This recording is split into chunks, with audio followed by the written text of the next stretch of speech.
Friends, today எபிசோட்ல கோடீஸ்வரியோட back check பண்றாங்க. அதுல நெக்லஸ் வந்து இல்ல. எல்லாருமே அந்த ரூம்ல இருந்து நெக்ஸ்ட் ரூமுக்கு போறாங்க. சித்ரா மட்டும் அந்த பேக்கை வந்து கொட்டி பார்த்து தேடுறாங்க. அந்த பிளேஸ்க்கு ஐஸ்வர்யாவும் மகாவும் வராங்க. என்ன நீங்க வச்ச நகையை காணுமா அப்படின்னு சொல்லி கேக்குறாங்க. என்ன நீ வளர்ற அப்படின்னு சொல்லி சொல்றாங்க. ஐஸ்வர்யா சொல்றாங்க, நீங்க பூஜை ரூம்ல இருந்து எங்க அம்மா பேக்ல நகையை வச்சதை வந்து நான் வீடியோ எடுத்து வச்சிருக்கேன் அப்படின்னு சொல்றாங்க. நீ பொய் சொல்லாத, நான் ஏன் அதெல்லாம் பண்ண போறேன் அப்படின்னு சொல்றாங்க. ஓ அப்படியா, சரி நான் எல்லாரும் முன்னாடி டிவில போடுறேன், எல்லாருமே சொல்லுவாங்க அது யாருன்ட்டு அப்படின்னு சொல்லிட்டு ஐஸ்வர்யாவும் மகாவும் அந்த பிளேஸ்ல இருந்து நகர்றாங்க. சித்ரா வந்து சொல்றாங்க, ஆமா நான் தான் பண்ணேன் அப்படின்னு சொல்லிட்டு சொல்றாங்க.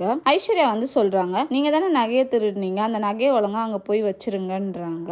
சித்ராவும் அந்த நகையை அங்க வச்சிடுறாங்க. நகை கிடைச்சிருச்சுன்னு சொல்றாங்க. எல்லாருமே சந்தோஷப்படுறாங்க. நல்லபடியா பூஜை முடிஞ்சிருது. சித்ரா வந்து சொல்லியிருப்பாங்க, இந்த வீட்டுல இருக்கவங்க எல்லாருமே பணக்காரங்க தான், உங்க அம்மா தான் ஒன்னும் இல்லாதவங்க, அவங்க தான் திருடுவாங்க அப்படின்னு சொல்லிட்டு அதையே நினைச்சிட்டு மகா வந்து சூர்யா கிட்ட கேக்குறாங்க, உங்களுக்கு பிடிச்ச ஒரு பொண்ணு, நீங்க அவங்களுக்கு சப்போர்ட் பண்ணுவீங்களா இல்ல உங்க ஃபேமிலி மெம்பர்ஸ்க்கு சப்போர்ட் பண்ணுவீங்களான்னு சொல்லி கேக்குறாங்க. நான் என் ஃபேமிலி சைடு தான் சப்போர்ட் பண்ணுவேன்னு சொல்லிட்டு சூர்யா சொல்றாரு. ஐஸ்வர்யாவுக்கு வந்து கோடீஸ்வரி வந்து மாங்காய் வெட்டி கொடுத்துட்டு இருப்பாங்க. ஐஸ்வர்யா வந்து மிளகாத்தூளும் உப்பும் கேட்டிருப்பாங்க. அது கோடீஸ்வரி எடுக்க போறாங்க. அந்த டைம்ல மகா வந்து ஐஸ்வர்யா ரூமுக்கு வராங்க. சித்ரா இப்படி எல்லாம் பண்ணுவாங்கன்னு நினைச்சு கூட பார்க்கல. நான் வந்து சூர்யா கிட்ட கேட்டா அவர் வந்து அவர் ஃபேமிலி சைடு தான் நிப்பன்னு சொல்றாரு. நீ உண்மையாவே அவங்க நகையை திருடினதை வீடியோ எடுத்துருக்கணும்க்கா அப்படின்னு சொல்லிட்டு சொல்றாங்க. அதை கேட்டு கோடீஸ்வரி வந்து ஷாக் ஆறாங்க. தேங்க்யூ.